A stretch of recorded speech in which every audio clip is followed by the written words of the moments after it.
মেদিনীপুর মেডিকেলে জুনিয়র ডাক্তারদের ওপর দাদাগিরি, তাদের হেনস্থা হুমকির অভিযোগ উঠল তৃণমূলপন্থী কয়েকজন চিকিৎসক নেতার বিরুদ্ধে।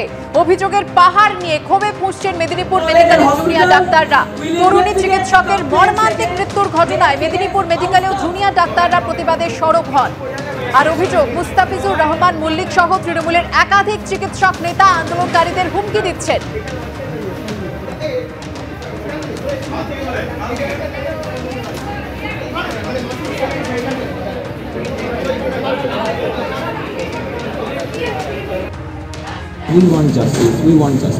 তারা আজি করের অভয়ের বিচার চাই, সেই অভয়ের বিচারের জন্য তার একটা লিগাল রেসপেক্ট রয়েছে এবং অবশ্যই তার একটা প্রিভেন্টিভ রাইটস রয়েছে। যেটা আজ আরজি করে হয়েছে সেটা কোনো বিচ্ছিন্ন ঘটনা নয়। আমরা সবাই এটা দেখেছি যে বহুভাবে তদন্তকে প্রভাবিত করার চেষ্টা করা হয়েছে, এভিডেন্স ট্যাম্পারিংয়ের চেষ্টা করা হয়েছে, ধামাচাপা দেওয়ার চেষ্টা করা হয়েছে। আমরা সবাই শুরু থেকে একটা কথাই বলে এসেছি, বিচার চাই, যারা দোষ করেছে তাদেরকে ধরো, তাদেরকে শাস্তি দাও। এর চেয়ে তো বেশি কিছু বলা হয় না। তো সেই জায়গায় এত কেন প্রমাণ লোপাটের চেষ্টা? আজকে যখন সবাই একসাথে দেয়ালে পিঠ দিয়ে ঠেকেছে তখন সবাই মিলে এটা বলতে বাধ্য হয়েছে। ডেফিনেটলি যেটা বলা হয়, যাদের বিরুদ্ধে অভিযোগ করা হয়েছে তাকে আত্মপক্ষ সমর্থনের সুযোগ দেওয়া উচিত, যেটা কলেজ কাউন্সিল বলেছে, সেই দাবি আমরা মেনে নিয়েছি। তো একটা জিনিস আমরা বলেছি, যে জায়গাটা থেকে থ্রেটের অভিযোগ সবসময় উঠে এসেছে, যেটা এখানে যারা এসেছে তারা সবাই মিলে একসাথেই বলেছে। তো তাকে যতক্ষণ পর্যন্ত না ফার্দার অর্ডার দেওয়া হচ্ছে completely college premises, hospital premises, hostel premises সব জায়গা থেকে বহিষ্কৃত করা হচ্ছে, এই দাবি কলেজ কর্তৃপক্ষ মেনে নিয়েছে। এ নিয়ে কথা বলবো আমাদের প্রতিনিধি সৌমেন চক্রবর্তীর সঙ্গে। সৌমেন, যেমনটা আন্দোলনকারী চিকিৎসক তিনি জানালেন যে বিচারের দাবিতে তারা আন্দোলন করছেন, দোষীদের শাস্তির দাবি তুলছেন তারা, কিন্তু তাদেরকে কিছু তৃণমূলপন্থী চিকিৎসক হুমকি দিচ্ছেন। দেখো, এটা কিন্তু শুধুমাত্র এই কদিন হুমকি দিচ্ছে এমনটা নয়। এদের যেমনটা অভিযোগ যে টিএমসিপি ইউনিটের যে সমস্ত সদস্য রয়েছে, বিশেষ করে তারা যার নাম বলেছেন মুস্তাফিজুর রহমান মল্লিক, যিনি নিজেকে পরিচয় দিতেন যে টিএমসিপি ইউনিটের চিফ কোঅর্ডিনেটর মেদিনীপুর মেডিকেল কলেজের, সে সহ একাধিক টিএমসিপি সদস্য তাদেরকে দীর্ঘদিন ধরেই নানানভাবে উত্ত্যক্ত করে, হুমকি দেয় এবং তাদেরকে যদি তাদের কথা মতো না চলা হয় তাদেরকে বিভিন্নভাবে তাদেরকে ধমকানোও হতো।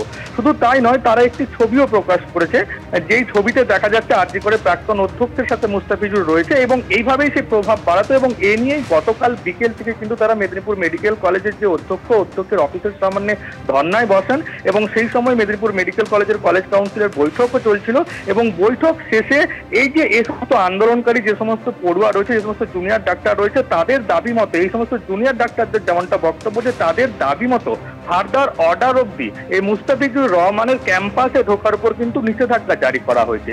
এবং মূলত যেই দাবিটা, যেই অভিযোগটাই জুনিয়র ডাক্তাররা করছিল যে এই মুস্তাফিজুর রহমান কিন্তু পাস আউট স্টুডেন্ট, তার সত্ত্বেও ইউজি হোস্টেলের কিন্তু রুমেই সে থাকতো। এবং শুধু তাই নয়, এই হোস্টেলের ছাত্রছাত্রীদের, যেহেতু ইউজিতে যারা যারা ভর্তি হয়েছিল, যে সমস্ত জুনিয়র ডাক্তার থাকতো তাদেরকে কিন্তু হুমকি দেওয়া হতো এবং নানানভাবে প্রভাব বিস্তার করা হতো। এবং এই সমস্ত অভিযোগ নিয়েই কিন্তু তাদের কালকে ধর্না ছিল এবং ধর্নার শেষে তারা যেমনটা জানিয়ে দেন যে কলেজ আপাতত ফার্দার নোটিশ আসা অব্দি মুস্তাফিজুর রহমানের ক্যাম্পাসে ঢোকার উপর নিষেধাজ্ঞা জারি করেছে এবং বাকি যে সমস্ত অভিযোগ রয়েছে, যে সমস্ত টিএমসিপি ইউনিটের সদস্যদের উপর অভিযোগ রয়েছে, সেই সমস্ত অভিযোগ খতিয়ে দেখতে একটি তদন্ত কমিটিও গঠন করেছে কলেজ কর্তৃপক্ষ, এমনটাই কিন্তু কলেজ কর্তৃপক্ষের তরফ থেকে জানানো হয়েছে। সৌমেন, তুমি আমাদের সঙ্গে থাকো। একাধিক অভিযোগ উঠছে এই তৃণমূলপন্থী চিকিৎসকের বিরুদ্ধে। মুস্তাফিজুর রহমান মল্লিক, তার নাম সামনে আসছে। জুনিয়র চিকিৎসকদের হস্টেল থেকে বের করে দেওয়ার হুমকি দিচ্ছেন চিকিৎসক নেতারা, এমনটাই অভিযোগ। 3 বছর আগে পাস আউট হওয়া সত্ত্বেও হস্টেলের রুম দখল করে রেখেছেন টিএমসিপি ইউনিটের মুখ্য আহ্বায়ক মুস্তাফিজুর। আরজি কর মেডিকেলের বিতর্কিত প্রাক্তন অধ্যক্ষ সন্দীপ ঘোষের সঙ্গেও মুস্তাফিজুরের ঘনিষ্ঠ যোগাযোগ রয়েছে বলে দাবি।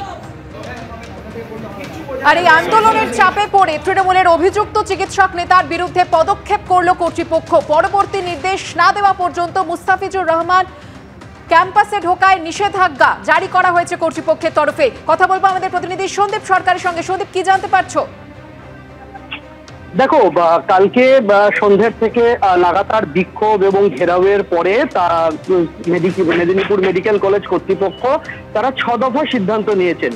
তার মধ্যে প্রথম হচ্ছে যে hostel committee, grievance redressal committee, safety and security committee, reform করা হচ্ছে, তৈরি করা, নতুন করে ঢেলে সাজানো হচ্ছে। যেখানে কমিটি নেই সেখানে কমিটি বানানো হবে, সেই সিদ্ধান্ত হয়েছে। কেননা যে সমস্ত অভিযোগগুলো উঠছিল হস্টেলের র্যাগিং সংক্রান্ত, অভিযোগ জানানো সংক্রান্ত, নিরাপত্তা সংক্রান্ত, তাই এই 4টে কমিটি যেগুলো ছিল তাকে ঢেলে সাজানো হচ্ছে, যেটা নেই সেটা করা হচ্ছে। তার পাশাপাশি একটা নোটিশ ইস্যু করার সিদ্ধান্ত হয়েছে যে যারা এই হস্টেলে পাশ করে যাওয়ার পরেও বেআইনি ভাবে দখল করে রয়েছেন হস্টেলের ঘর, তাদেরকে হস্টেলের ঘর ইমিডিয়েট খালি করতে হবে, এই নির্দেশ দেওয়া হয়েছে। এবং তার পাশাপাশি এটাও বলা হয়েছে যে কলেজ কাউন্সিল তদন্ত করে দেখবে যে অভিযোগ হাউস স্টাফ এবং ইন্টার্নরা করছেন তাদের উপরে হুমকি সংক্রান্ত, ফেল করিয়ে দেওয়া সংক্রান্ত, র্যাগিং সংক্রান্ত যে হুমকি অভিযোগ উঠেছে তা কলেজ কাউন্সিল মেদিনীপুর মেডিকেল কলেজে তারা খতিয়ে দেখবেন এবং তারা তদন্ত করবেন। তারপরে সিদ্ধান্ত হয়েছে যে যে সমস্ত অভিযোগগুলি তাদের সামনে এসেছে সেই সমস্ত অভিযোগগুলি খতিয়ে তারা দেখবেন।